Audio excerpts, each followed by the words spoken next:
Well, here we are. Hi. It's really nice to see everybody. The only person I see is myself, but that's okay. Whoever had Connor's gonna show up to Nawa drunk on his bingo card, or her bingo card, I guess. You can check that box off. I wouldn't say I'm drunk, but I'm on the way there. Um, so yeah, I'm recording this on my laptop, which is cool. And I'm not in a basement, which is the perks of living with your mom. So I can actually use my phone and record myself at the same time. How awesome is that? So yeah, this is the final rendition of Nawa, and I'll tell you why it's the final rendition. Because AEW decided to put Collision on their weekly schedule.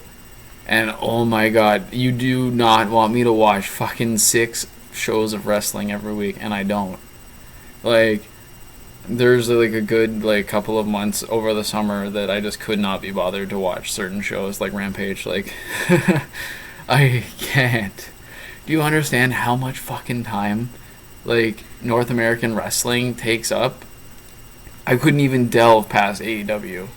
Like, there's no possible way. And, like, I enjoy watching wrestling, but I get burnt out too. Okay? So, that being said, I want this video to be about an hour at most, but there's no promises because I have a lot of information to get through. And I'm drinking. And the reason I'm drinking is because I can't possibly do this justice. This is not going to be like the 2022 Wrestling Awards, which I somehow pulled off, I think, but I didn't do certain people justice, like Liv Morgan, for example. Like, I completely snubbed her, even though she defeated Ronda Rousey twice. So, sorry, Liv.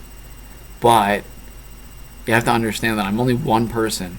And when you're a wrestling fan, and you want to distribute wrestling awards, you have to think about, like, over 100 people.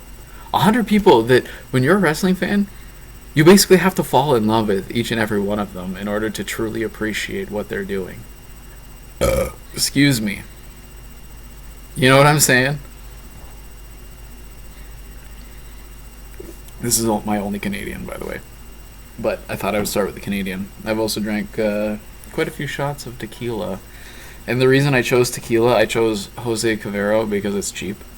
Because I don't have a lot of money, but I still want to get festive despite that fact. And I've never had a bad experience with tequila. I'm like one of those people. I've had bad experiences with other types of liquor. And my most recent bad experience was with gin, which made me physically sick. But it's probably because I opened the bottle like 9 months before I started drinking it again.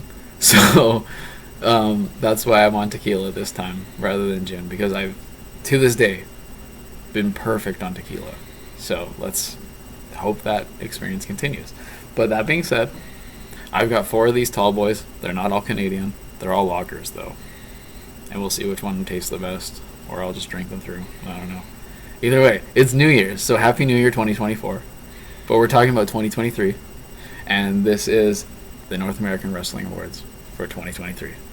And maybe I will make signs, but they'll all be made during the show. So that's why this might be more than an hour. So that out of the way. Let's see.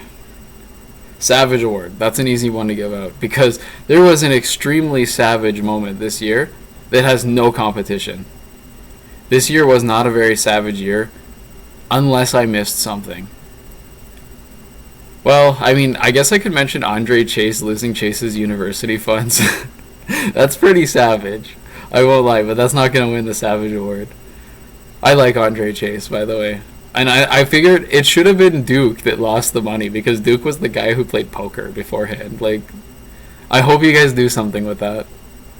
So, the Savage Award goes to Hangman and Swerve. Like, maybe even Hangman by himself. Like, maybe not even Swerve. Like, he drank the guy's fucking blood. Nobody ever would have expected to see some fucking guy, some former high school teacher or kindergarten. I don't know. What did you teach, Hangman? I don't know. but you drank another man's blood. It doesn't matter if he's a black dude or what the color of his skin is. Drinking another guy's blood is fucked up. I don't even think that's cowboy shit. I think that's... No. Okay, wait. I gotta make this. Ah, fuck. I need a marker. Okay, I don't have a marker.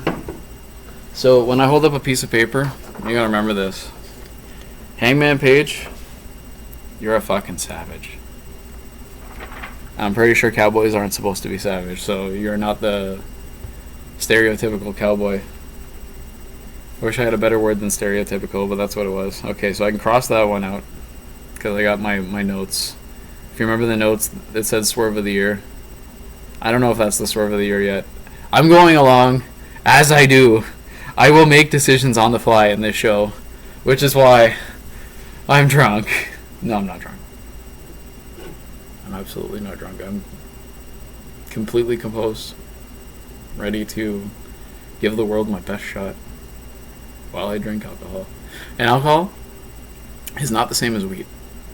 Don't treat them the same, because they are not the same. I only drink once a year on New Year's.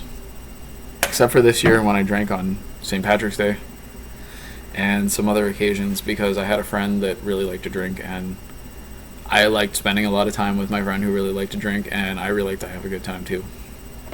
Anyway, we've given out the first award, so we're gonna move on. What's another easy one to give out? Damn, not a lot of these are easy, actually. I already forgot. I was supposed to give out the Best Entrance Award first because it's the entrance, but I already gave out the Savage Award. So Savage predates the entrance, I guess, which makes perfect sense to me. The Entrance Award? There was a couple good entrances this year. Not a lot that I can remember. I think I remember MJF had one, but I mean, that's all I remember about it, so it gets a mention, I guess. The most amazing entrance all year was Dominic Mysterio, who could be literally mentioned in like half of the categories that I have here. So, props to you, man. Also, you are older than I thought you were. So, that you also have that going for you. Maybe not. But Dominic Mysterio's entrance at WrestleMania was over the top, and that's exactly what I'm looking for when I give out this award. But he's only the runner-up, because the winner of the Entrance of the Year award, blank piece of paper because I forgot my marker before I started recording. I might go get it, but not right now. The winner of the Best Entrance of 2023 is the Gun Club. Everybody, I did not like the Gun Club when I first saw them. Nothing about them or their father. It's literally just, these are two more guys taking the spotlight from all the other wrestlers that I already love. When I first saw the Guns, I think I saw Colton Gunn in the pandemic, hanging out beside his dad ringside all the time. And I thought the guy was like 19. That's going back to Dominic too. I thought you guys were younger than you were just because of like the way that you present yourself around your dads. But like, that's okay. You know, like, you don't have to be an adult that acts like an adult. You can be an adult that acts like a 19-year-old. That's the beauty about being an adult. You can be as old or as young in your mindset as you want. People that say act your age or grow the fuck up, those people are sour as shit. Fuck them, you know? Fuck them. They might not vote for you, but who cares? Someone else might. That's the beauty of being an adult. Everybody has their own opinion. So, even though I thought you were 19, the Gun Club, Colton and Austin Gunn, they showed up every fucking week doing some crazy ass water spitting. And that music was epic. I love the movie 310 to Yuma. My biggest fans will know that. So, I gotta give it to you guys. The consistency is there. So, I can't wait to see you guys back and doing your entrance in 2024. Congrats. Alright, let's move on. We got some more awards to dole out. We're already at the 10-minute mark for this video. Kind of liking my interface. I'm using the camera app, and I had to boost my microphone to max. But it's working. I did some testing before this. Okay, so since we did best entrance, do we do worst entrance yet? Yeah, I just mentioned it. So worst entrance, I still don't like Seth Rollins' music. And in fact, last year I forgot to mention that when it yells, "Burn it down!" I want to yell, "Turn it down!" But I sound like an old man or an old lady. But that's not the worst entrance because we've already been over that. He won that in 2023, and that's going to be the only award that Seth Rollins wins this year because he cleaned up last year. So he didn't win any awards this year. I'm going to make sure of that. I hope. And the worst entrance award goes to, I don't know, who does it go to? Does it go to Blair Davenport? I think it does. I mean, she had all this crazy like smoke and mist and like fog in her entrance, and then Gigi Dolan just like completely upended that and was just like, nah, and just started fucking her up in her entrance. So I'm gonna give the worst entrance. When you see the paper, it means there's an award to Blair Davenport for the worst entrance ever for getting attacked during like, you know, I'm sure smoke machines cost money, but what I haven't figured out is, do the smoke machines cost Blair or do they cost WWE as a whole? So I don't know about that. I imagine the wrestlers make some investments, you know, like when Wardlow was employed by MJF, I imagine that it really was MJF paying Wardlow, that kind of thing. So yeah, Gigi Dolan ruined your entrance, and you could thank her for that, for winning an award. And I'm also sorry that it's the only award that you are going to win today, but I also mentioned your name, so I mean, you have to toot your own horn sometimes, right? Like, if you're not going to toot your own horn, who's going to toot it for you? That's what I've realized anyway. I'm so happy I'm drinking. Like, this is awesome. Like, this is exactly how I would want to do this. Alright, so we got 3 awards down. Entrances are out of the way. Savage is out of the way. Is this an award? It might be. The LOL award. This is a new award. This was not on the live docket last year. LOL. Can you read it? LOL. Anyway. I don't know if I have like runner-ups. Like, I laugh at a lot of things, but my memory of wrestling this year is kind of shot. And that's why I'm drinking. I'm really promoting alcohol today during these awards. There was a lot of times I laughed, but I forgot. I forgot when I laughed. There was too much to keep track of. I had to watch Monday Night Raw, Friday Night SmackDown, Wednesday Night Dynamite. I'd say those are the top 3. I can't say if I like Dynamite more than SmackDown or Raw. At one point I did. At one point Dynamite was my favorite show, but I don't know. Fuck. I'm smelling like laundry detergent out that window, so I gotta close this. I hate that smell. In this fucking neighborhood, all the houses are so close together.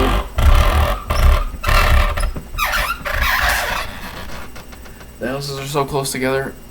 When one house is spewing out their fucking bounce sheets, that's all you can smell. And that really irritates me, because I was washing my AGC masks with laundry detergent. But anyway, Dynamite was my favorite show at one point. I would say that was probably 2021, like early 2021. But CM Punk ruined AEW for me.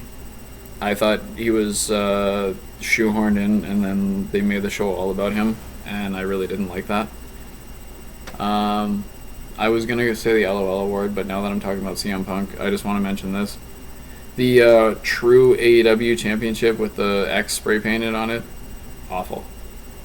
No. I will not support something like that. Like, same with the FTW championship. It's not a real championship. You basically said that at the beginning. That's what I'm going to stick with. Also, another fact, AEW has too many championships. I don't know where you guys are going with this Triple Crown championship, but not for me. Like, I respect the championships that came first the most, and then the ones that come after that, they have to have something special about them in order for me to appreciate them. So you got the World Championship, you got the Women's Championship, you got the Tag Team Championships, three most important championships, or at least should be. You got the TNT Championship because that's your mid-card title, but it's a pretty prestigious belt because it's AEW. AEW is above every other promotion in North America. I'm not going to compare it to anything in Japan, but you're over the NWA, Impact, and Ring of Honor. That's fine. You got the TBS Championship. Jade Cargill made sure that was a good belt. You got the trios. Very interesting. Maybe you want to do more with them. Maybe you want to do just the same. That's fine. But when you guys introduced the All-Atlantic Championship, to me, that was you guys crossing the line. I felt like you guys introduced too many belts too quick. But at the same time, I know you want to compete head-to-head with the guys who are above you. So I will give it to the International Championship, too, especially considering what Orange Cassidy has done with that belt. He is a true competitor, heads and shoulders. He probably won't win any awards at this show, but he's worth a mention. He's good. He's entertaining to watch. It was cool that he didn't talk for so long, and now he's talking. Good on you. Hope you remember that. Triple Crown Championship, pushing the limit. It's pretty far. Pretty far out there, but the Ring of Honor Championship is on it, so that's fine, I guess. Yeah, I think that's all your championships, actually. If I'm forgetting one, then... Oh, alright. Get some women's tag titles. Like, women deserve tag teams, too. Like, if they're supposed to be equal to men, they should. Although, women's trios championship is going pretty far out there, if you ask me. Yeah, LOL moment of the year. Yeah, I can't remember any other one. I loved when the Young Bucks had the tantrum that they lost. So, the Young Bucks win the LOL moment of the year because when they lost to Kenny Omega and Chris Jericho, the Golden Jets, they had the best fucking breakdown I've ever seen. Oh, I loved it so much. That's actually what I want to see more of in wrestling. Like they really just made me happy, like in a over the top kind of way that I expect from like every show, but don't get to that quite extent that I got from them that time. So thanks, guys. Thank you for providing me with that beautiful display of unsportsmanlike conduct. As for calling Jericho and Omega the Golden Jets, it's like, wasn't Kota Ibushi the reason that you become the Golden Elite? Like, wasn't Kota the Golden one? So, like, how do you get off calling yourself the Golden Jets when you're both from Winnipeg and it's just Jericho and Omega? I don't know. Also, to Omega, it really sucks that you have diverticulitis right now. Brock Lesnar disease, as I call it. I hope you come back. I really wanted to see you in WWE this year. So I'm very disappointed that you chose to continue going to AEW because you, out of most of the people in AEW, should be in WWE. Yes, I said that.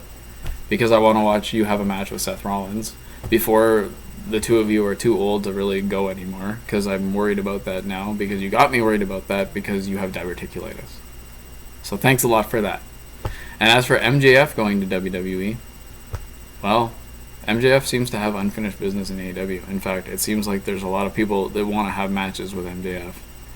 I don't know if 3-year contracts is really going to be the way to do it either. You know? So, yeah. We've given out 4 awards already.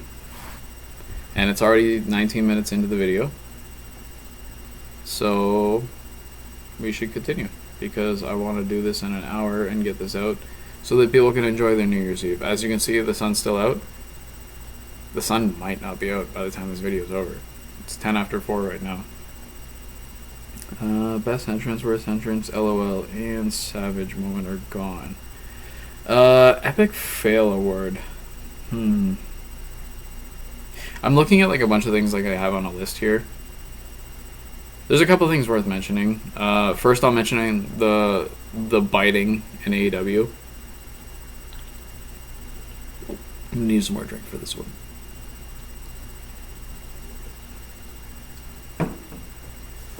Fuck you guys. I want to watch wrestlers wrestle. The biting shit is savage as shit. And it's not savage like Hangman drinking blood. Like, it's not over the top. It's just fucking in my face. It's like, okay, you guys are professional athletes, and you're gonna use your fucking teeth? Like, still. That's the whole... That's actually not the reason I'm canceling Nawa. I'm canceling Nawa because I don't want to watch Collision and Rampage in that order. There's just too much. I don't want to watch, like, half of the shit. I do. I subject myself to all that stuff, and I love wrestling, and I love wrestlers, and I love what it's all about. I honestly think that in a perfect world, wrestlers would be the worst people in it. And that's the whole point of me watching wrestling and being who I am in the first place. So let that be said. I don't want to see the fucking biting. I tolerated it up to this point, and I absolutely loved the biting is legal match because it addresses it so hard and it's so due. So thank you for that. I really, really appreciate that. So that being said, I'm not going to name names, but there's one person that comes to my mind, and it's probably the same person that comes to everybody else's mind, but I will not name him because he does not deserve to be named for that reason. So yeah, that's an epic fail, but that's not the epic fail award because that was addressed. AEW cutting away from Celebration Time. I don't remember why I wrote that down, but they do that. Somebody won a championship and then they cut right to the next like segment, like video package while someone just won a championship. I think it was Julia Hart. Either way, AEW needs to work on their production, and that's why they're the B show. They are not A like WWE, and I have to admit that. But I love AEW, and I'm glad they exist, and I hope they continue to exist, even if they're losing money. Which is a really sad thing. That's sad as fuck. But I mean, we're in an actual depression. Like, people that say that we're approaching a recession, we're approaching, like, bad times. Like, this is bad times. At least in Canada, I'll tell you this. Like, holy fuck, I have so much to say about that. Canada offers, like, literally nothing to planet Earth. And we act like we do. Like, we fucking, like, spend money that we should be spending on our own citizens, on other people, with no guarantee that it's ever going to pay off. Anyway, this is fucking Nawa. This is not my opinion time. Actually, it is my opinion because it's Nawa. But, do you understand what I'm saying? Like, this is not what we're focusing on right now. We're still on the Epic Fail Award. Yes, Epic Fail is an award. And it's an epic fail that I don't have a fucking marker to write this down. But at least I'm saving paper too. So that's important. CM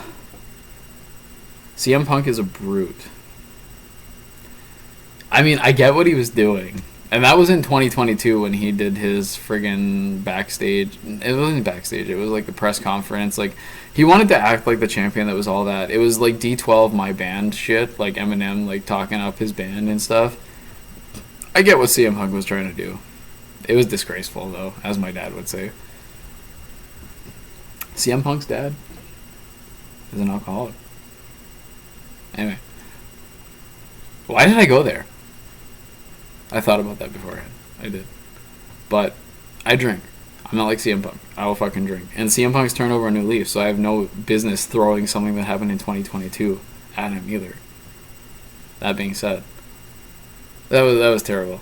And CM Punk fucking pie-faced. Is that what it's called? Jungle Boy. Jack Perry. The guy's like 25 years younger than you, and you punch him in the face backstage. At the biggest show ever. We all know CM Punk wanted to get fired. Like, he just wanted to spark controversy, and he ended up back in WWE anyway. Like I would say that he even tried to sabotage AEW. But that's not the epic fail of the year either. Here's another epic fail. Is this the one? I don't know. Oh. Okay, there's two. All the ones mentioned before this are not the, like, runner-up and the main one. I haven't decided which one's the runner-up and which one's the main one until now.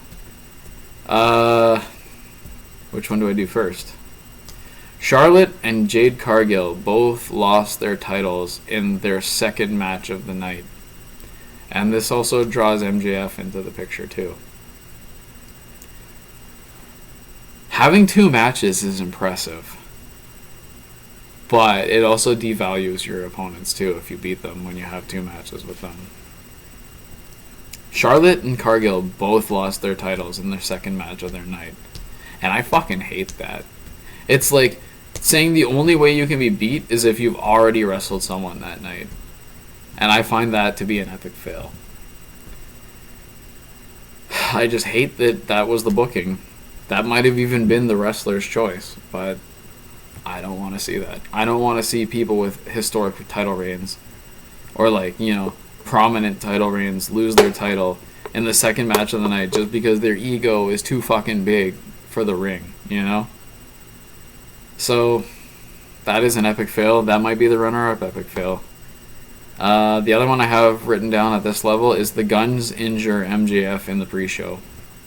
MJF was in an ambulance at the pre-show of Full Gear, and after I watched that, I didn't want to buy the pay-per-view. I did not want to buy the pay-per-view when I thought the championship match was in jeopardy. Why would I want to pay for something that I might not be seeing? This is your top fucking title, and your champion is on his way to the fucking hospital and might not be in the match. And even though he was in the match, which is fucking awesome, I don't want to see that. Because I don't want to pay for something when I'm not guaranteed to get what I want to get. And that's my point with the fucking economy, too. I'm not going to buy fucking lottery tickets and shit because I never fucking win. Okay? That being said, epic fail of the year. It's wrestling 2 matches in one night. And expecting me to reward you for that. Because you devalued every person that comes in that second match after that first match. Jay White has a right to be pissed about his booking at Full Gear. So, the winner of Epic Fail of 2023 is anybody that wrestled 2 matches in one night.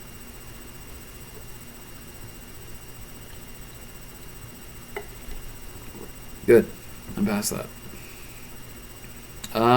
Greatest moment. I don't have a lot written down. I should have wrote more down for this.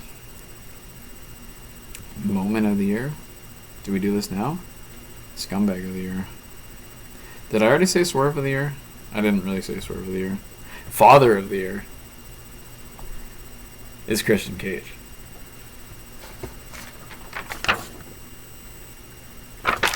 Christian Cage is father of the year because he's the father of Killswitch and Nick Wayne, and he's the only wrestler I know that is proud to be a father right now. So that's Christian Cage. More on that later. Good job. Yeah. The Head in the Sand Award. Who had their head in the sand? I mean, this isn't an award that was last year. This is a new award for this year. I actually made this award specifically for one person because they wouldn't have an award if I didn't make the Head in the Sand Award. But this is for someone that is totally oblivious and unaware of what's going on around them. And it's not like Nikki Cross, who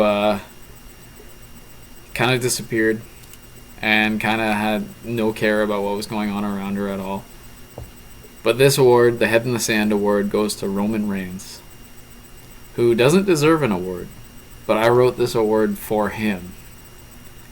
And the reason he doesn't deserve an award is because he doesn't wrestle enough. I don't care if he wants to be booked like Brock Lesnar or whatnot, but I'm pretty sure Bruno Sammartino wrestled more than he did. So, when you look at the stats between Seth Rollins' World Heavyweight Championship run, they say he's defended his title as much as Roman has in the last 3 years.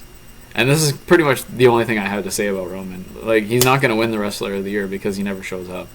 Showing up on 12 days a year is not enough to win an award for, Wrestler of the Year or anything like that. You can maybe win Match of the Year, but I would take into consideration the fact that you've had all this rest time. Sure, you can train and shit, but, you're not in a real-life situation. You have your head in the sand because you didn't know who LA Knight was. You acted like you didn't know who LA Knight was. And, the crowd loves LA Knight. That shows that you are so far removed from popular opinion that you have no fucking idea. You have the championship, sure.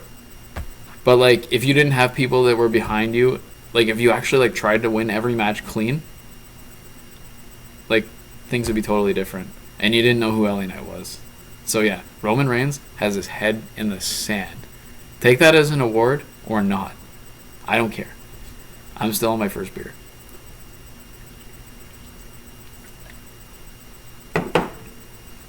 Okay. More.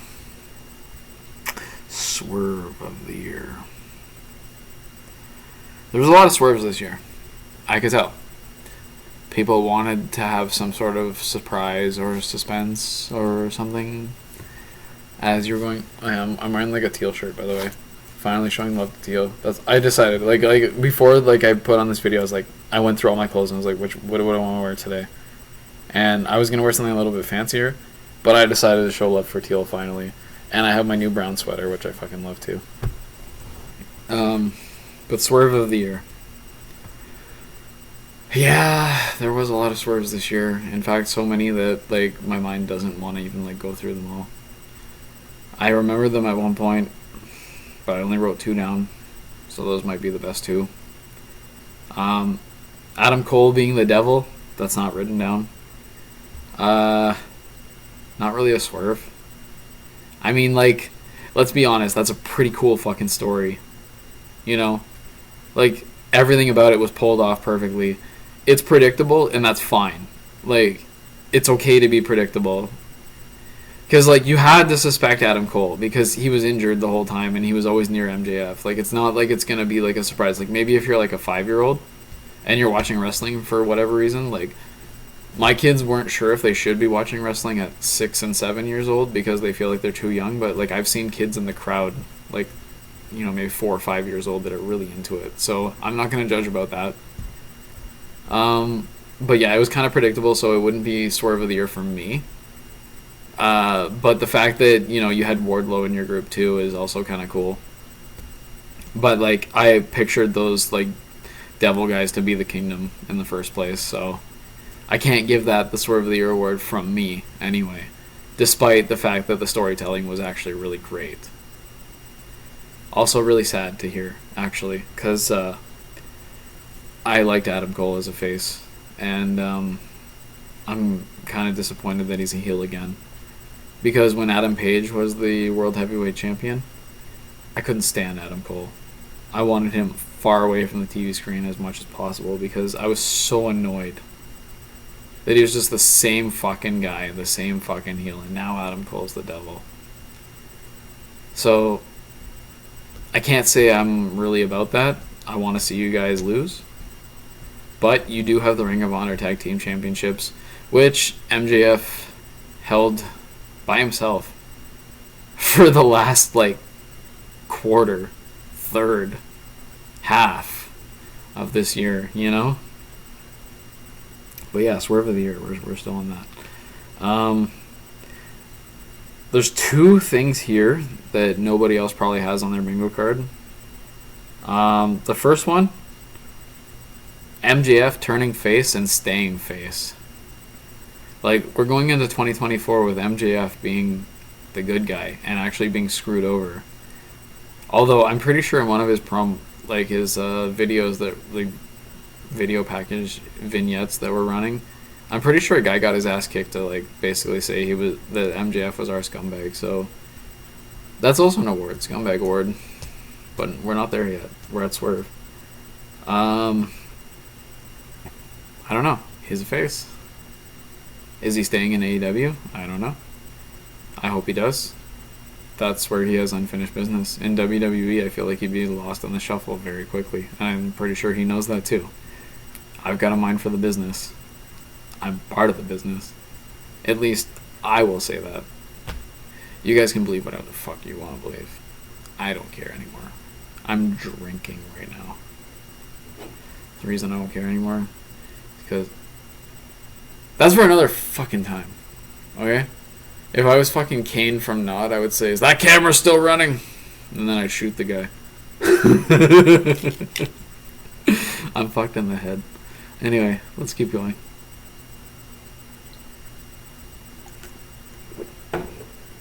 So yeah, MJF turned face and stayed face. That was a swerve. Because the guy was always a heel in my mind. Like, I didn't think he would ever work as a face, but he did. And then he cried at Full Gear, and I saw the real guy, you know, like I couldn't help myself. Like it was like a demystification. That's the kind of thing that I do. I demystify things. But I also mystify things too, and so does he. You know, like that's things that we have in common. So like I'm not gonna like hold that against you, but when you cried at Full Gear, that's the reason you're not Wrestler of the Year. So let that be known. MJF is not Wrestler of the Year, despite the performances that he put on. He wrestled two matches in one night, multiple times, at least 3 times. And I'm not taking that away from him. That is a feat to be considered in Wrestler of the Year, but I have excluded him from Wrestler of the Year, including he's not the runner-up. Not because he cried, because that also takes courage, but because it was overdone. And I don't want to watch 2 matches in 1 year. Like, circumstantially, you're taken out of the running. And that last match that you had against Samoa Joe, where, like, you were the obvious loser, it worked out perfectly because I did want to see you lose. Because you held the title for every day this year. And in fact, if you would have retained the title in that match, it's like a catch-22. It's like you further your prestige of being the wrestler that held the world title for an entire year, but you also degrade yourself because you weren't thinking about your opponent and how to value them too, which is why I kind of have it's why I'm so torn about this. Like, I didn't want to do that, but like, you had 2 matches so often that you devalued your opponents, like Jay White and who else, like Adam Cole even, because Adam Cole wrestled another match in Wembley. But I don't know, man. Just take it for what it is. You had a career high year. Can your 2024 match your 2023? Like, who knows? But this isn't about MGF. This is about the Swerve of the Year. The other thing I have written down is Bobby Lashley becomes a manager. For Swerve of the Year. I'm pathetic, I know. The Swerve of the Year award is actually harder to give out this year than it was last year, because last year I had a clear-cut picture of who I was going to give it to, and this year I was like, I just wanted to repeat the fact that I had that award. Bobby Lashley as a manager, though, he's not really a manager because he wrestles as often as his proteges do, so I'm going to have to give Swerve of the Year to MJF turning face and staying face. MJF wins the Swerve of the Year. And it has nothing to do with who's the devil and who's in the devil's group. Even though Roddy was stepping out of the wheelchair and saying that he's immune to consequences was pretty awesome. That was great. So yeah, congrats MJF. You won Swerve of the Year. And Swerve is also Swerve of the Year. Like, Swerve... Okay, let's go to Match of the Year. I didn't want to even name Match of the Year. I have no right to, like, say what wrestlers are good at and what they're not good at. But Match of the Year, I had basically 3 matches in mind when I was considering. And for Match of the Year, I'm looking at the matches that I remember the most throughout the entire year. You've got the main event at Wembley Stadium between Adam Cole and MJF, which was pretty fantastic. Adam Cole could have actually won the match, but he obeyed his moral compass, but then ended up being the devil in the same regard. So after seeing all that, can I name the match in Wembley Match of the Year? The other ones that are in my mind are Swerve and Hangman at Full Gear, because that was a match where I had seen the most barbarism that I'd ever seen before, and it had such a great build-up too. Like, Swerve was actually, like, holding Paige's baby, I think. That match was pretty crazy. That was also the savage moment of the year. And the third match that's on this list was when Chad Gable challenged Gunther for the Intercontinental Championship. Was it their first match or their second match? They had 2 matches for the IC title, right? Chad Gable pinned Gunther, and then he earned a match for the IC title. But did they have a second one after that? See, I don't write that stuff down. Like, this is off the top of my head. Either way, I feel like I don't have a right to name the match of the year as the person that I am, because I've never wrestled a match myself. And if I did get destroyed, if you chopped me in the chest, I'd probably be done. I'd probably need to like go take a breather for a really long time. I'm lightweight. Like, I'm 85 pounds right now.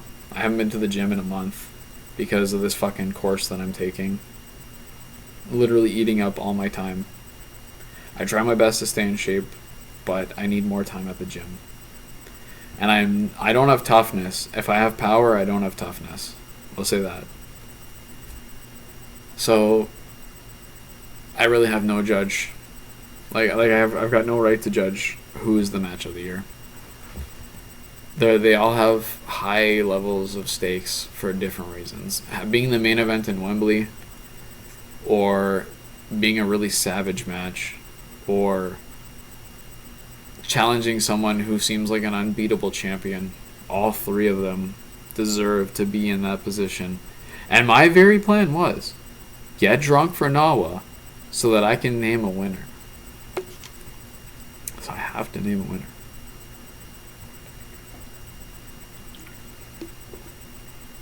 For match of the year right now. Which one did I like the best when I was watching it?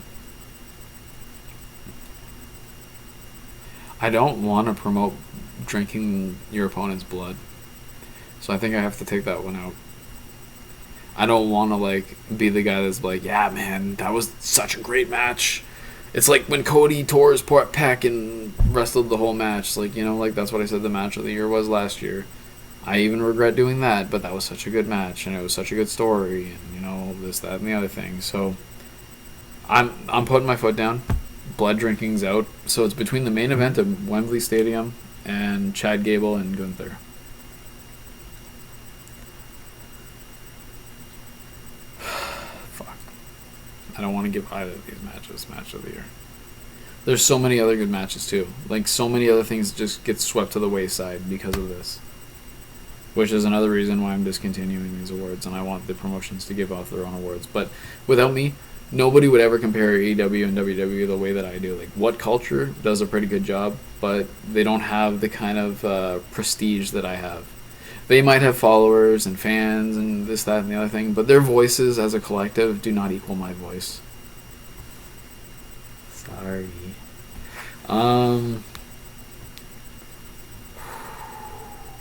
It's tough. Roman's definitely not in any of the matches of the year. He cheated to win every time he won, so it's not Roman. Seth and Drew at Crown Jewel is also a really good match.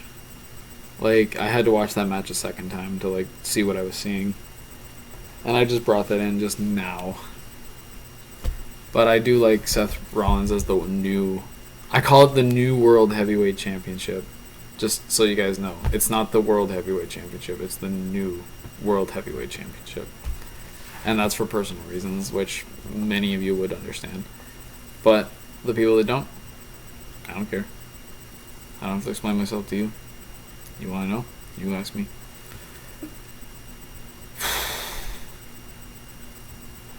Wembley. Okay, Wembley's match of the year. Main eventing in Wembley Stadium is a huge deal for wrestling.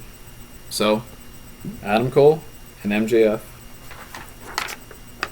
you guys have officially taken home the match of the year. Good for you guys. Good. Good. Because now we can move on. I feel like I need to like take a break to go get a second beer, because like I still have a little bit left in this beer, but I just want to like down it and then like move on. I forgot what awards I've given out already. This is not as prepared as I was for last year. Can you even hear this? I don't know.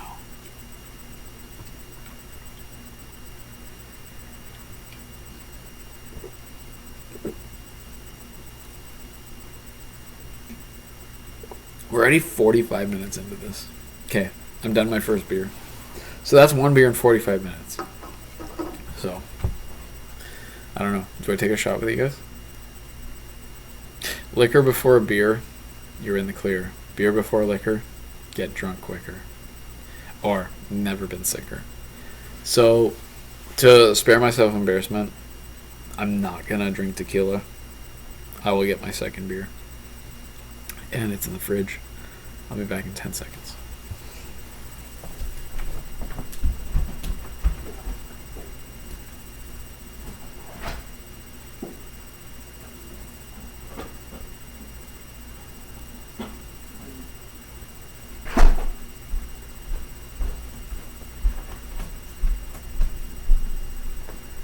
I was gonna grab the other one, but I grabbed Moosehead because if you ask me, Moosehead is like one of the best beers there is. I don't know if you guys have Moosehead in the States. We got it in Canada. That's the one I went with. That tastes better than Canadian, if you ask me. What have we missed? So, MJF turning face was Swerve of the Year. Christian Cage was Father of the Year. Head in the Sand was Roman. Entrances are done. Match of the Year is done. That's good. I'm glad I got that out of the way. LOL moment's done. Epic fail's done. Things I miss the most. That's a good one, actually. I miss Elias. I'll say that right away. Elias was a good act. My name isn't Elias. It's Ezekiel, and I have no right to say that when I have a beard. So, I definitely miss that guy. Who else do I miss? I miss Sasha Banks. The whole thing about Mercedes Moné asking for so much money, like, that's exactly why I called her Plague in the first place. Because, you know, it's a disease. Dis-ease. What else do I miss? Dolph Ziggler. I was that guy that thought that Dolph like was gonna achieve like everything. You know, like it should be me. You know, like I always wanted Dolph to do really well for himself. He never really had that true glorious moment. I'd say Dolph Ziggler's most glorious moment was being carried away from that tag match against Ambrose and Rollins on the back of Drew McIntyre. I'd say that's the best thing that Ziggler's ever done in his whole career. Not taking away from Ziggler, but just the way that worked, that was fantastic. So yeah, I miss Dolph. I'm not saying hire him again though. Like, that guy had a long career, and I don't know if there's more he can do for himself now. You know, like, once I mention you and you succeed off me mentioning you, like, it's like, is it really, you know, the merit of the person itself? Like, I'm like a cheat code. As soon as you involve me, like, it kind of like tears away at the legitimacy of things, which is why these award shows have to go away.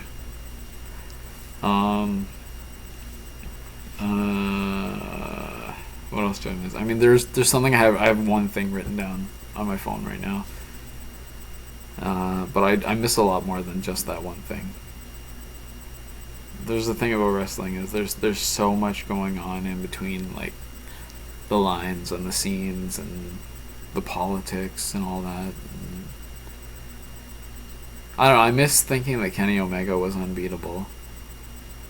Like, Kenny Omega has been exposed quite a bit in AEW. At one point, he was my favorite wrestler.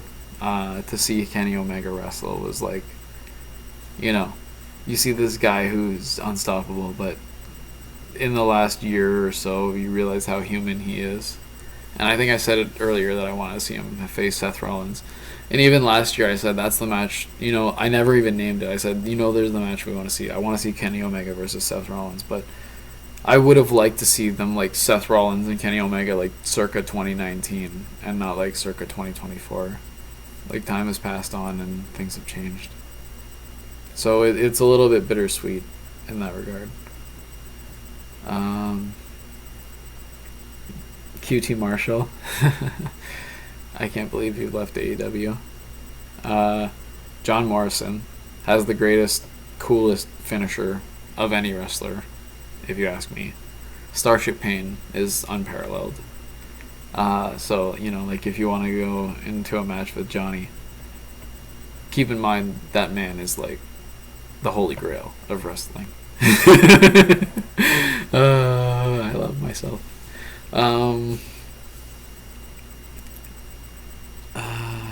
Yeah. So, thing I'll miss the most. It's Gunta! Yeah, that's not really an award. I kind of just rambled for like 10 minutes without giving out an award. But they called him Gunther, and then he would say, it's Gunta! And that was so good. It was so good. Like, it was just worth a good laugh. But, like, now they just call him Gunther. And now he gets all the respect and praise he deserves because he's the longest reigning Intercontinental Champion. And he has the longest time spent in a Royal Rumble. So you can imagine that he is a pretty good candidate for Wrestler of the Year. I'm forgetting other things that I miss, for sure. But there is no time to continue because I can't. I'm at 51 minutes right now, and my last show was only like 18 minutes longer than this. So I don't want this to be longer than my last show, especially since I've given out some of the biggest awards. Our scumbag of the year, our scumbag of the year. MJF says he's our scumbag. I believe it. I don't think it's enough to win scumbag of the year, even if you implied that you beat up one of your fans. Almost trying too hard, I would say. The thing is, in 2023, there weren't a lot of people that I consider scumbags. Because everybody's kind of justified to what they're doing. Like, Christian Cage is a pretty big scumbag, but he's also kind of justified, too. Because his opponent in the last, like, memorable time was Adam Copeland. And, like, he always lived in Edge's shadow. So, like, can I really call him a scumbag for doing what he did? Like, Nick Wayne loves Christian. He's not a scumbag for making a person love him. That's taking care of a person. Same with Nick Wayne's mom. I can't remember her name. Like, I can't call Christian a scumbag because Edge did him wrong. And the people that love him love him. Christian Cage is not the scumbag of the year because he has, he has a perverted sense of, like, the rules. And his sense of the rules makes perfect sense to me. So, Christian Cage isn't a scumbag, even though I had him on this list. MJF as a scumbag. Well, he was a face for most of the year. We watched him get the shit kicked out of him several times. He wrestled a bunch of matches and looked great doing it. I can't call MJF a scumbag either. So, not for the second half of the year, at least. And in the first half of the year, I don't remember him doing anything really that dastardly, except for maybe mentioning Bryan Danielson's kids. And even then, it's like Bryan Danielson himself is kind of a scumbag. So, in fact, that actually breaks my heart to see Bryan Danielson as a scumbag. Like, this current rendition of Bryan Danielson, oh, man. I don't know. It's like a post-apocalyptic Bryan Danielson, Like, it's like Bryan Danielson after the fact. So I can't really, I wouldn't ever say anybody in the Blackpool Combat Club is a scumbag, except for maybe Jon Moxley, because he fucking bites people. Even then, Jon Moxley, I don't know, I consider him to be, a red chakra sort of, being. He's just, complete base survival, so, I treat him as a complete savage, even though he didn't even win the Savage Award. Man, what am I saying? I'd get my fucking ass kicked if I said this to this guy, but, I'm not gonna lie, when he comes out to fucking Wild Thing, I don't care. I don't care at all. I care very little about Jon Moxley, to be honest. He's a big deal, and I understand why he's a big deal. But, I don't care at all. I feel like he's just kind of in his position, that he's earned his position. And he does a lot with his position. He puts his foot down, and he keeps people down. and that's his right to do that, and that's actually the right thing to do that. It's not going to excite me, you know. So if John Moxley can do something exciting, that would excite me. You know what I'm saying? Moosehead, man. Drink some Moosehead and then make your decisions when you're drinking Moosehead. I'll hold you to that. If you drink Moosehead, you fucking make a decision. One decision from drinking Moosehead. That's all I'm asking. Are we even giving out an award right now? Like, where am I? I've rambled for like 5 minutes. I love this. This is like my glory days, man. Like, once I like turn off the camera and I record, like, you know, post this and everything, like, Nawa's over. You know, so I'm really relishing in the moment. Like, it's New Year's Eve right now, and my plans on New Year's Eve are to record this video and drink. So I went out yesterday. It's fine. I got you. Where am I going with this? That's what I really want to know. My phone might help me. My phone has helped me a lot in my whole life. In the last few years especially. Are we talking about scumbags? Yeah, we are talking about scumbags. Scumbags. Don Callis is a pretty big scumbag. He was going to betray Chris Jericho after all that pandering. Like, after all the meandering of him and Chris Jericho meeting with each other and this, that, and the other thing. It's like, did Chris Jericho tell Matt Menard that his mission is to not appreciate Chris Jericho? Like, that's the way I see it. That's the only way I see the Jericho Appreciation Society falling apart, is if Jericho, like, mandated that they must hate him and make it good for TV. And I could see Matt Menard and Cool Hand Ange and Jake Hager all, like, falling in line immediately and being like, okay, that's the boss's ruling, that's what we're gonna do. So Jericho's not a scumbag, and those people are great. I already said MJF's not the scumbag of the year. Dominic Mysterio disowning his father and having the entire crowd boo the shit out of him. I mean, we haven't heard boos this loud in, I don't even know. I wasn't a wrestling fan prior to 2011, which you guys should know by now. So, like, I don't know if there's ever been boos. In my 13-year history of watching wrestling, I've never heard boos this loud. But I don't think Dominic Mysterio is really that much of a scumbag. I think he truly believes in the Judgment Day. Like, his story with Jey Uso says that much, you know? Like, I can't actually call Dominic a scumbag, even though at one point I wrote down, he's our scumbag, Dominic Mysterio, but he's not. He's not a scumbag. He's just part of the Judgment Day, but he believes in them because they're his family. So it's not dumb.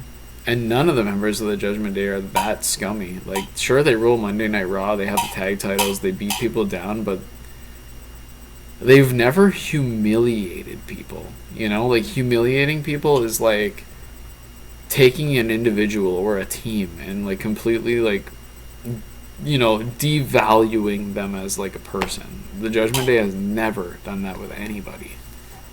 So the Judgment Day aren't the scumbags either. That's why I think the scumbag of the year,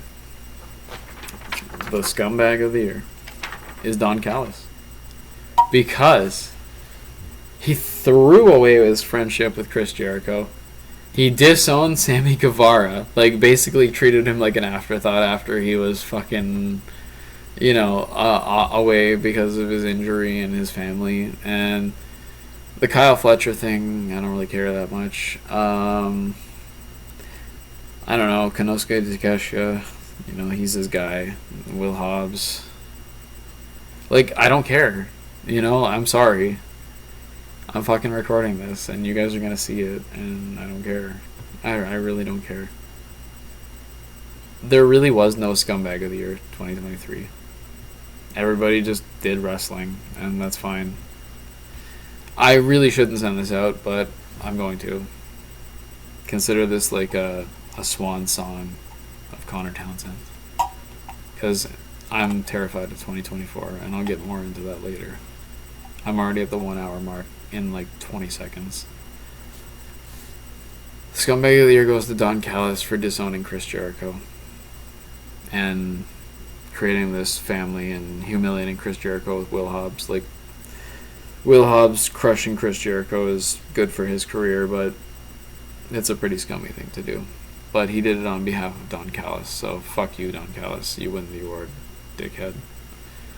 I'm pretty much done. I'm ready to get off camera now. That's another thing about me being on camera for this long. It's like I expose myself to the general public and I reveal all my weaknesses. I'm not really the patron saint of screen time. In fact, I try to avoid screen time if I can. But I called myself that today because, well, actually that was the title of this account for like 6 months. And 6 months ago I was a different person and I went through some shit within the last 6 months. So I am who I am, and if I wasn't, oh, I'm not gonna fucking tell you, because in 2024, if people take me to court, they're gonna find out who I am. Yeah, Swerve is done, Father's done, Scumbag's done. Greatest moment, Wrestler of the Year, and Story of the Year. Those are the last three.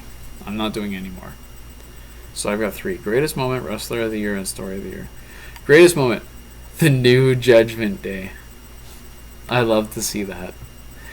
Where like the New Day like went into the Judgment Day's like clubhouse and acted like they were, I don't even remember. That just happened though. There's the new Judgment Day. That wasn't the greatest moment though. There was a lot of great moments this year. This year was so good. Honestly, I have to say this about 2023. It was a ride, man. Wrestling was so good. My life was happening. Like, a lot of shit happened. It's too much for me. I gotta let it go. So to say the moment of the year, did confetti ever fall for a champion this year? I don't think so. I don't think any new champion this year got confetti, which is kind of sad, actually. I hope to see confetti in 2024.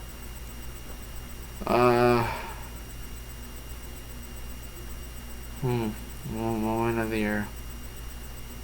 There were some cool moments. Gunther's longest reigning Intercontinental Championship crowning was interrupted by Chad Gable, so yeah, they must have had 2 Intercontinental Championship matches. Winning the Royal Rumble, yeah, that happened. Rhea Ripley and Gunther. Winning WrestleMania, Sami Zayn and Kevin Owens. The end of the Royal Rumble, Sami Zayn and Kevin Owens. Sami Zayn at the end of Elimination Chamber. Greatest moment of 2023. Wow, that's probably the hardest award to give out this whole year, to be honest. What has the most potential moving forward? I really don't know. That's why I'm drinking. That's why I'm drinking today. I might have to sit on this one, but I can't progress to Story of the Year or Wrestler of the Year without naming the greatest moment. I really can't. CM Punk returning to WWE. I don't want to give it to it, but do you know who helped that moment happen? Seth Rollins. Fuck you! Fuck you! I hate you! You know, like, Seth Rollins reacting to that when it was happening was pretty great. It added to it. It wasn't about just Punk himself, but it was about who he appeared in front of and the fact that Randy just returned. I don't want to give this to CM Punk. Bray Wyatt died this year. You know, part of me still hopes that Bray Wyatt's still alive.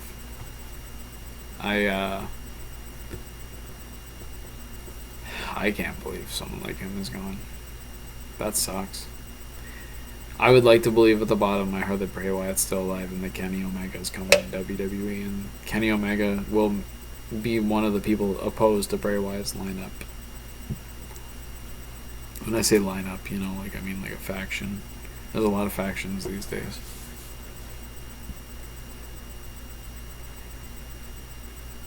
CM Punk returning this year to WWE was probably the greatest moment, but he hasn't done anything on TV with it. So I can't give it to him. I can't. The problem is, the greatest moment this year, did anything big really happen this year? Other than that.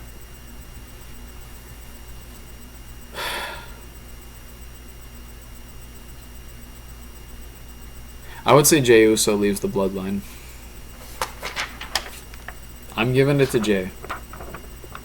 Jey Uso leaves the bloodline and comes back is the greatest moment of the year, because fuck the bloodline. They suck. They're not that good. You know, the numbers game is what it's all about. It's not really about Roman. Roman's just a figure in the bloodline. So yeah, Jey Uso leaving the bloodline, being Roman Reigns' #1 guy, and gone. I'm giving it to Jey Uso. Moment of the year is when he came back to Monday Night Raw and he was willing to start over again as Jey Uso. And I don't think he's ever dropped the ball as Jey Uso. In fact, he won the titles again with Cody Rhodes. So yeah, we'll give it to Jey. And that will move on from the moment of the year. Cool. So now I have Story of the Year and Wrestler of the Year. Story of the Year. So we just talked about the Usos. The Usos leaving the bloodline. Jimmy and Jay battling Roman and Sikoa, but then Jimmy decided to, lose his balls and tuck his tail between his legs and head back to Roman. And so that can't be Story of the Year. Jey Uso leaving the bloodline is pretty fucking cool. I mean, it's what everybody wanted, I'd say. But by himself, without Jimmy, it neuters it a little bit, and there are a lot of other good stories going on right now too. So Jey Uso's face turn is not Story of the Year. Story of the Year, the Devil story with MJF. Cooked up about, I would say, 5 months of the year, and it was revealed to be Adam Cole within the year. So the story's there. But we all kind of had a feeling that it could be Adam Cole. And in fact, Adam Cole was one of my suspicions. My other suspicion was Jack Perry. But Jack Perry doesn't really have a lot to do with it. Samoa Joe is somehow aligned with the Devil too, because they didn't really attack him. I don't know. It's kind of convoluted. It involves MJF. It's the downfall of MJF, who's kind of the downfall of himself. I don't know, man. The Devil storyline's kind of overplayed. I'm not gonna lie. It's a good story. Don't get me wrong. It's a good story. Don't ever take it away from the annals of wrestling history that 2023 wasn't a fantastic year to be a wrestling fan. But I don't think I'm gonna give it to them. Just pull the tab off my can. Still beer in here.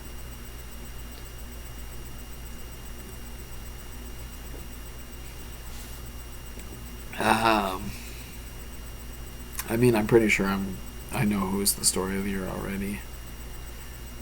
Is it Christian Cage? Is it his patriarchy? You'd want to think that. You would want to think that. I wanted to think that.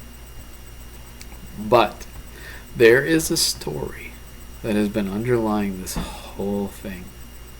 And nobody ever saw this coming. Okay? Christian Cage might have one of the best stories this year, especially with Adam Copeland coming to AEW just for that story.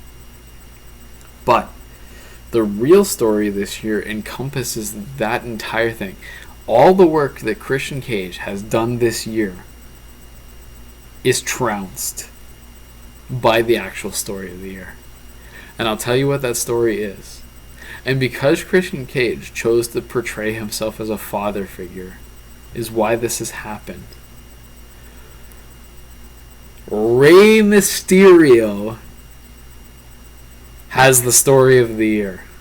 And the reason is, the reason Rey Mysterio has the Story of the Year is because of the shadow that he casts over everybody in wrestling because Dominic is his son. Because Dominic had a match against him at WrestleMania. Because Rey Mysterio was inducted into the Hall of Fame as the headliner this year. And is still an active wrestler, even if he's injured. Everything that happened in Puerto Rico, everything that happened with Carlito, everything that Dominic has done, everything that Christian Cage has done, because it's about being a father, the shadow that Rey Mysterio has cast over everybody is the story of the year. Even if he's injured, even if Christian Cage is awesome as the Patriarch and his dinosaur's name is Killswitch, and even if Killswitch gave him the contract to become TNT Championship again in the night that he lost it, even if Edge traded companies from WWF to AEW, it's Rey. Because Rey was inducted into the Hall of Fame this year. Dominic is his son, and Christian Cage's story was based on being a father. All of that was thrown away because Rey Mysterio cast a shadow over it. So the story of the year, yes, the story of the year 2023 is the shadow that Rey Mysterio cast over everyone.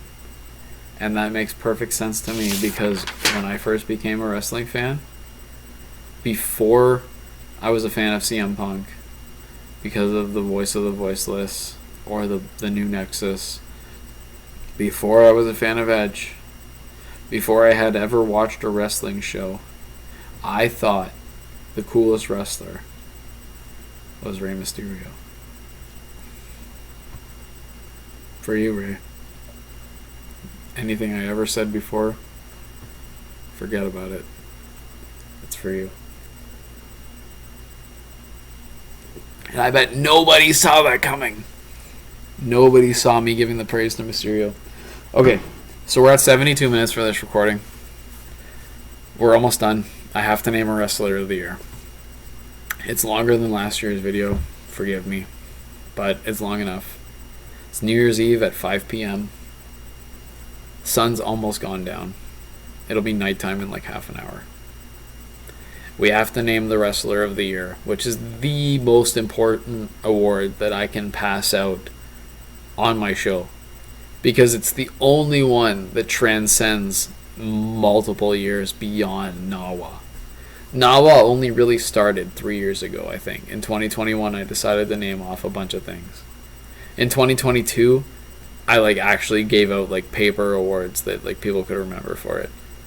2023, yeah, this is this year. But any year prior to 2021, I only ever named the wrestler of the year and maybe the runner-up. In 2020, the runner-up was Asuka. I don't know if I named runner-ups in 2019 or 2018. But those awards stick. Those are official from me. I will live by those. Especially the 2018 guy. Man, he's cool. Have you seen what he's been doing lately? Wink, wink. Cool guy. Okay. So the 2023 Wrestler of the Year. We're actually here. We actually made it through the show. And I've got more booze to drink after this, and I've got no plans for tonight. So I'm kind of a loser. But whatever. Drinking's fun, and I don't do it very often, so I will enjoy it. And I also have some other things to do. The Wrestler of the Year 2023. See, I'm not going to have, a crazy amount of honorable mentions like I had last year. Everybody. There are hundreds of people, more than 100 people in wrestling that deserve some sort of recognition. But I won't mention any of them. I will mention the runner-up, and I will mention the Wrestler of the Year. And those are the only two that matter. But the Wrestler of the Year always takes the cake compared to the honorable mention, because they're the one that walks away with the award. I said earlier in the show that MJF is not Wrestler of the Year, so he can't be the honorable mention either. He can't be the runner-up. The runner-up, that's what I meant.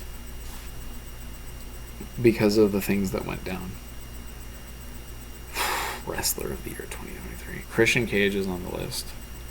But I think at most he's the runner-up. Because he was overshadowed by Rey Mysterio. And how could I give the Wrestler of the Year award to the person that was overshadowed by someone? He was the one that caused Adam Copeland to come to AEW and have that amazing story, and it involved everybody, and it involved Sting too. Even though Sting's not really like part of this at all, but Sting's retiring soon, so I want to say thank you to Sting.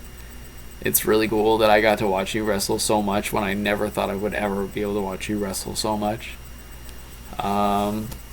Christian Cage is the runner-up for Wrestler of the Year because of how awesome he's been. He's basically carried his story with Luchasaurus and the TNT Championship for the majority of this year.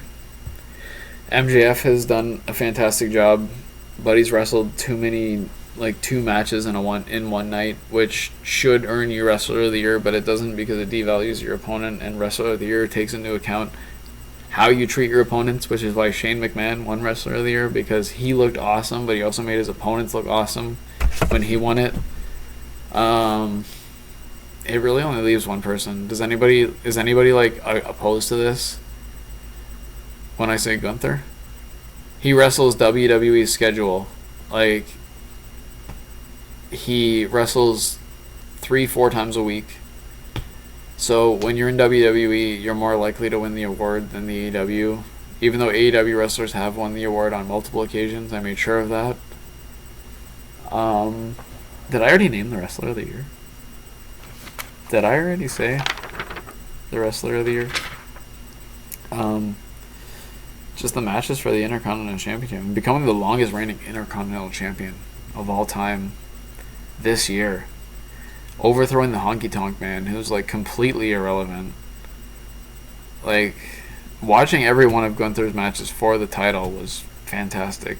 And when he said he was going to go recharge, like, I was all for that. I was like right in there with him. I'm like, yeah, man, it's time to recharge. You know, like, the words that he says are fucking like biblical, you know, like they're fucking like it's a command, like to be an Imperium, even if you're abused, you know, like even if you're fucking like treated like a total bitch by being an Imperium. Just the fact that it's Gunther and he has the longest time in the Royal Rumble ever in this year with the longest Intercontinental Championship reign. Like, how could it be anyone else other than Gunther when your title is known as the Triple B? B meaning you're not as good as A. You know what I'm saying? Like, you're not Roman Reigns who skips out on class. Like, you cut class to smoke weed and shit. Like my sister did for 60% of her grade 12 year. And she somehow still graduated that year. Like, Gunther is the wrestler. It's Gunther as Wrestler of the Year for 2023 because of all of that. So thank you for allowing me to watch all that stuff. I had such a good time watching wrestling in 2023. And the only reason that I didn't enjoy it as much was because I was trying to keep track of everything to do this award show. So that's it. I don't want to hand out these awards anymore. I'm sorry I didn't have a marker. I could have literally like searched for one, but I didn't want to take 2 minutes out of this video to do that. And instead I chose to drink because it's New Year's fucking Eve. And there was a fucking show of wrestling last night, and there's going to be a show that's live tomorrow. So this was the best day for me to do this. So I did. Cheers. I hope everybody's happy.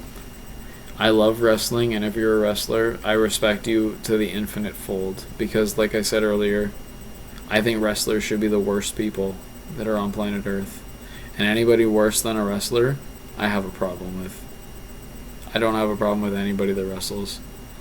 Try not to bite your opponents, though, because that's not legal. And I don't want to watch a wrestling show where you are going to bite your opponent, because that's the only thing you can do. So if you're a heel, go for it. Bite your opponent. But if you're someone that bites your opponent when you're a face, well, then you suck. Okay? Alright. All the best in 2024 to everybody involved.